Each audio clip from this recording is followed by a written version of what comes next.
right, guys, welcome again. This is Cat's Pajamas. And this is Pain User. And we are back again for game number 2 of an IPL Season 2 qualifier best of 5 between our Pink Protoss player here at the 3 o'clock position on Terminus. He is Flashback. His opponent, currently up 1-0 is our Orange Terran player. That is Forever. Forever and ever and ever and ever. Now, both players played a really passive, I think just very nervous style in the first game. They didn't know what to expect out of their opponent. Obviously, the winner of this set goes on and qualifies for IPL Season 2. They'd receive money just for playing in that tournament. So this is for a significant prize. They're competing for $50,000 in prize funds. So, you know, a lot on the line here. I was not too surprised to see that. But as we kind of discussed at the end of last game, I expect this to change quite a bit. Forever. Forever. Okay. Enough forever jokes. We are seriously going to cast this game. And yes, I agree with everything CP just said. This is going to be an interesting game. There is a lot on the line, and they both got to feel each other out in that last game. Forever probably coming in with a little bit more confidence into this game. Both players playing a similar style, playing a very passive macro game, not a lot of engagements, but Forever coming out way ahead in that last game. I think he really just outclassed him, out-macroed him, better decision-making, had some pretty good engages. So look to see probably more of the same on a map like this. Judging from what we saw out of both of their play styles last game and the way they play on a map like Xel'Naga, which is so prone to hyper-aggression, and it's a map with a very short run distance between the two bases. You can make a lot of stuff happen in the early game, and it looks like we have a 15 gas going down for Forever. Not sure what's up with the timing on that, but we'll see. Maybe he just, that almost seemed like it was a weak attempt to convince that probe that, no, everything's normal, have no worries, I'm actually going gas, and already he has canceled that, as a matter of fact. So, however, I would assume that Flashback, seeing that desperate attempt to put down a refinery, would know that this is, in fact, still a no-gas fast expand. Yeah, it might be worth it for the, 25 resources that you lose. I mean, it's really not that big of a deal to throw down a refinery and cancel it. And you do fake him out just that little bit. But on a map like this, I mean, Flashback is probably guaranteed going to know something is up. And, oh, no, he's not going to be able to scout that. He's just holding the Xel'Naga tower with his probe right now. So not going to take a second pass at the natural, which is very strange. Usually players will stay very active with their probe until there's a reason that they are forced to go take the Xel'Naga tower and hang out there. Right now he doesn't need to be hanging out there. He could easily be checking the natural, figuring out what's going on. But he is going to go ahead and drop a Nexus himself, get that natural expansion up and running, and hopefully Forever does get that SCV in there, does get that vital scouting information on that one gate fast expand. There is a second gate on the way, however, and a third gate on the way now. But no warp gate. Oh, no. It is halfway done right now. So that was actually moving. I just saw a bunch of pink. Couldn't really distinguish what was going on there. Oh, my goodness. What is going on? We've got pylons being canceled and re-warped in. And I am going to pass it off to CP. What is happening? Forever now going ahead and finishing up that command center. The bunker is ready to be filled by a bunch of Marines, and double gas has finally been taken for Forever. He is going up to 3 racks before he decides to move into a factory. Does not yet have any sort of add-ons for any of these barracks yet. Just pure Marines have been developed thus far. We already see the Robo finishing up now for Flashback as well. So he is going to be on 3-gate Robo relatively early into this game, of course. That has kind of come at the cost of producing any units. He has a few units coming up now, but he really doesn't have all that much on the field. Just 1 Stalker and 1 Sentry. A couple other things finishing up as that Warp Gate technology does. But still kind of an interesting decision. Really wants that early Robo technology. We'll see if he goes into Robo Bay relatively soon. He's still got a lot of gas before he can ever do something like that. But just an observer finishing up for the time being. Back here on Forever side of things, though, he has finally finished up a tech lab, starting to research that stim pack right away, and going over to an MM-style build here. But once again, it's almost the same timing for those bunkers as we saw in the first game. So still wants to play defensive, still thinks his opponent is going to be pretty aggressive. I mean, I don't have a problem with it. It's just a good idea to be safe in general. And at the end of the day, you can salvage them back for, oh no, 75% now instead of 100%. Like, who cares? Nobody. I know how people were making a really big deal out of that. Like, bunkers are like the reason Terran is quote unquote OP. But sorry to rain on your parade, guys. I'm a Terran player and I don't care. It doesn't bother me at all. 75% is still a great return. Not a big deal. So the investment in those bunkers isn't a big deal at all, and it'll keep him safe. And what's better, dropping a bunker or losing the game? I mean, you can always drop a few extra bunkers. It doesn't really matter. That's the way I look at it anyway. And Flashback right now hasn't really added his. He certainly hasn't added his Robo Bay yet. Hasn't added more gateways yet. So just stockpiling a little bit right now. There goes the Robo Bay. So he is going to do that 3-gate Colossus. Probably going to add his 4th and 5th gateways a little bit after, and continue to build on that gateway army. But wow, really not that many gateway units right now for him. If we saw a push, he might be able to do a ton of damage, but it would be relatively close. When that first Colossus comes out, though, that's going to shut down any kind of illusions of pushing or doing any kind of damage. But that's not going to be for a little bit here, and neither player really looking to take a third right now. Neither player looking to take a third, neither player looking to do any sort of aggression at all. We did have we had a factory done. We do finally have the reactor starport coming up. So cross your fingers. Maybe we will see a couple of drops here in just a second. But engineering bay is just about to finish as well. Forever now going ahead and swapping the tech there, gives himself the reactor starport. No real surprise at the moment. Flashback is producing his first Colossus. I think he was supply capped there for a little while. Couldn't get that Colossus out quite as early as he wanted to. He is now chrono boosting it at the moment, along with chrono boosting his thermal lance. So he is going to be in a pretty good position to go ahead and defend any sort of frontal engagement. He is splitting off his stalkers a little bit. I guess he's worried about some sort of drop play coming out. Our first 2 medevacs are just about to finish, so hopefully Forever now is going to move into, let's see, some armies getting loaded up. Yeah, Marauders moving back. Bam, bam, bam! Couple of medevacs coming up now, so we are going to have a drop play. Folks, this is some excitement! I can't wait for it. Here comes Forever, though. He's going to make his way across the map, and look at that, a pylon already ready to get ready for this. So he is going to be prepared. Forever is going to take out the Nope, he's just going to run away. Drop successfully taken out with pylon. Not even taking out that pylon and running away. Oh my God! Did you guys see that drop? That was insane. This game is insane. No, I'm kidding around. So both players still haven't moved out. Forever still has not taken his Xel'Naga tower, nor has he checked it. And now he's going to run directly by the vision of the Xel'Naga tower, and I don't think he notices that there is an observer above his army, scouting his every movement right now. Let's take a look at the supplies real quick. We have 114 to 123, so our Protoss player actually doing a pretty good job this game. He does have an army, and he is gonna get that medevac for free right there. Forever pulling away again. He's being very indecisive right now. I don't think he wants to engage right now. It's definitely not in his best interest. And Flashback taking a third, Forever taking a third at just about the same time. Forever slightly ahead of him in that regard, but nothing significant, nothing that's gonna change this game. And come on, guys, let's do it.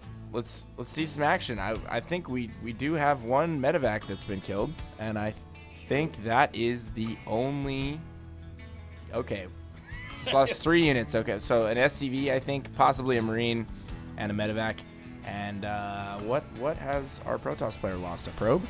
Yeah, I think so. Or was it that pylon he canceled? No, I'm just kidding.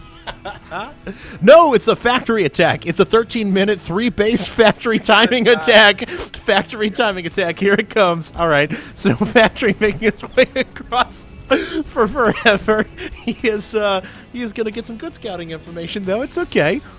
Flashback, though, on the other hand, he's got a few sentries up now. He's going to be well prepared to shoot down that aggressive factory. Factory making its way back into its own base. Forever, though, does have double starports, double reactor starports, in addition to those multiple barracks. It looks like the Ghost Academy has not actually produced anything. No Mobius reactor, no personal cloaking, no nuke on the way. So, unfortunately, nothing out for the time being, but the weather is remarkably great outside today, I will admit. San Francisco looking quite nice. Let's see here.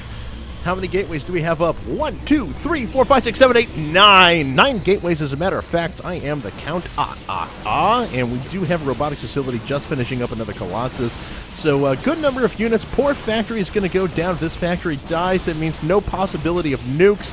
That does make me a sad caster. So bye-bye factory. But supplies between the two players, 158 to 172. Our Terran player has taken the lead, but no sort of aggression whatsoever. Of course, the units that are out for Flashback are worth quite a bit more. Looks like he has 0-1 upgrades, 1 attack upgrade forever.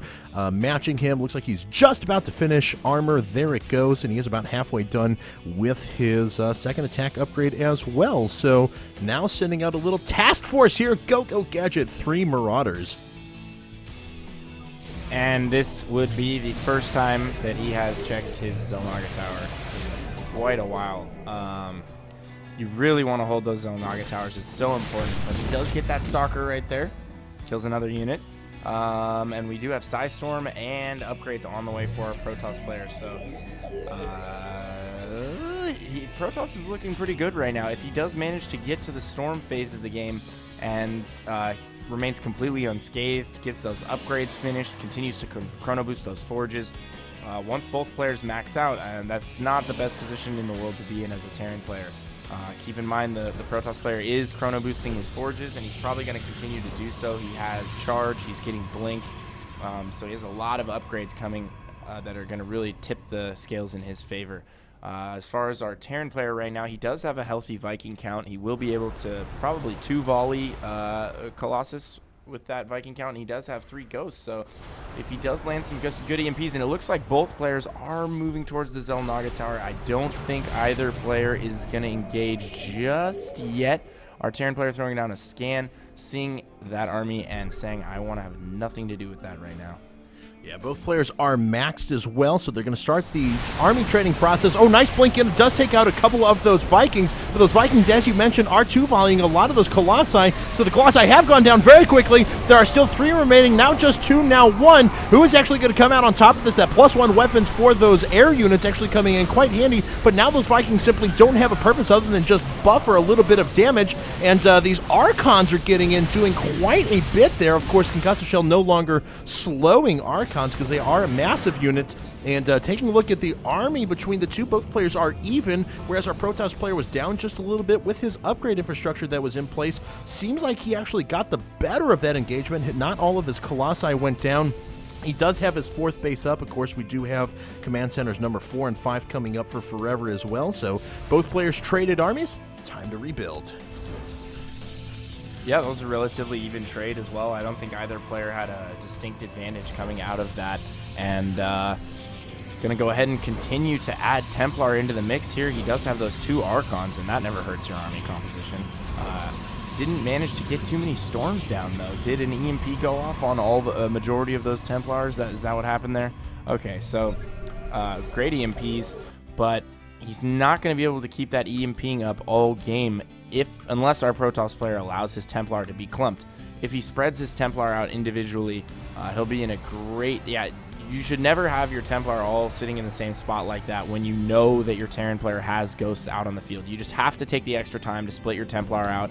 Otherwise, I mean, you're essentially allowing him to get 4 times the effectiveness out of every EMP for free. And there we go. He's splitting up his Templar a little bit right now. Still a little bit close. There's no reason to keep them close whatsoever, but our Terran player's army not looking so hot right now. Kind of ragtag right now. Not a very big group of Vikings. Very Marauder heavy right now, which is absolutely fine. He does have weapons 2 on the way for his Vikings. Weapons 3 on the way for his infantry. He's also getting a planetary fortress at his 4th, I believe, and his 5th. So has turrets and planetary fortresses at both of those bases.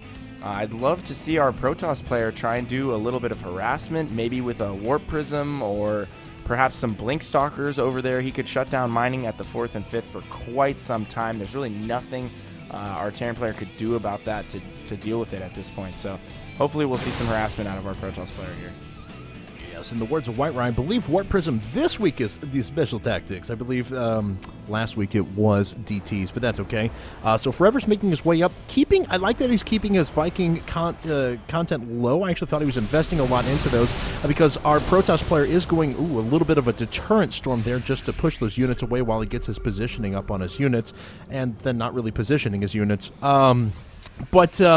So here we go. Looks like a little bit of a partial negation right there. A few of those zealots are going to go down. Concussive Shell doing a little bit there to help keep those armies up. There's a blink in. Picks off a couple of those Vikings. A nice DT running around the side as well. An EMP does go off and takes down the shields for a lot of those units, but those Archons are getting in and doing massive amounts of damage. There's the blink in one more time. A couple of storms go down. Those Colossi are just not being killed whatsoever. That is going to completely force back Forever. Nice blink in one more time. So many units going to go down. So much of his army now is purely existing in Medivacs and Vikings. He's producing 4 Vikings at a time. He saw that there were only 2 Colossi out, and he's producing 4 Vikings at a time when it looks like there is just going to be a massive amount of Gateway units headed his way soon.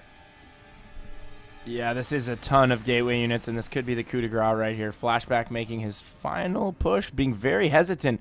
I think he has the upper hand in a serious way. I don't know what he's afraid of right now. There's really nothing preventing him from just walking up to the production facilities and just ending this game. It looks like he wants to rally all of his reinforcements, get his troops together, gather everything, and still being very hesitant. He does have an observer in the army mix. He could send that ahead of his army to find out what's going on here. But keeping the observer above his army, maybe he's worried about some cloaked ghosts coming in and possibly EMPing those High Templar, but I don't think he really has to worry about that. He is going to find out about the 4th and 5th here in a second, and he's not going to be too happy about that. Definitely didn't know that he had those bases. As soon as he finds that out, he's probably going to head over there and try and take them out, or he might try and head into the main. I don't know why he didn't head into the main earlier, but he will be able to kill this 4th and 5th, but he may open himself up to a counterattack here if our Terran player chooses to take advantage of that. Yeah, and it looks like Forever is going to move out at the exact same time. And here comes Flashback, though. He is going to go right to the Planetary Fortress. Despite the good reaction time of all of these workers, oh, man, he takes out that base and then thinks he has killed it all. Leaves the 5th there, but Forever is going to make his way down now. Are the positioning of these units going to do pretty well for him? Looks like one Colossus goes down. A second going to go down as well. Not many EMPs. Good feedbacks on the Medivacs, though. A lot of Medivacs falling right there. Oh, very nice. All of the Medivacs going down. Here come the rest of the Dark Templar now. They're going to make their way in. Forever is losing the vast majority of his forces. That is his entire army just decimated before his eyes. He has a few Vikings that really don't have a purpose anymore that are going to fly across the map. They will find subsequent bases for Flashback, but Flashback is now going to take this opportunity to just run into his opponent's main. Here it goes. The missile turret is going to fall pretty soon. Actually leading with those DTs while the detection was still up. A little bit of a positioning error, but that's okay. Flashback going to move in, take out a couple of these barracks as well, and this is possibly going to be Forever's last stand. These Vikings don't really have a purpose at the moment. Those Archons are absorbing and tanking damage so well. The Natural is just about to fall, and Forever sitting on the high ground here with a couple of Ghosts and a lot of Marauders, but not really the position he wants to be in. What are you talking about? This is always the position you want to be in as a Terran player. Well, the only way it could really be worse is if there's a pylon right smack in the middle of his Natural right here, warping units in. And Forever calls GG. That is game. So our Protoss player evening things up. It is 1-1. Good job, Flashback. Really able to bring it back that game. But sometimes, I mean, as much shit as we were talking on these guys, pardon my French, sometimes this does happen. Play styles match up in a specific way. It's not to take anything away from these guys. When you have 2 players that like to play a passive macro style and they have a very similar but effective play style, sometimes games just match up in this way, and it happens. So that's all we were talking about. It was just a very, very slow game in the beginning, but it definitely picked up towards the ends there, and got to hand it to Flashback. Well played. And, absolutely. And to kind of build upon that as well, both these players were extremely well defended against any sort of harassment or any sort of drops that could be possible, So if they were playing against a more overtly aggressive player, they probably would have done even better, because they were positioned well. They were ready for those sorts of drops. So congratulations to Flashback there. We are going to go ahead and head into game number 3. It is all tied up 1-1 here at the IPL Season 2 qualifier. So don't go anywhere, guys. We'll be right back in just a second.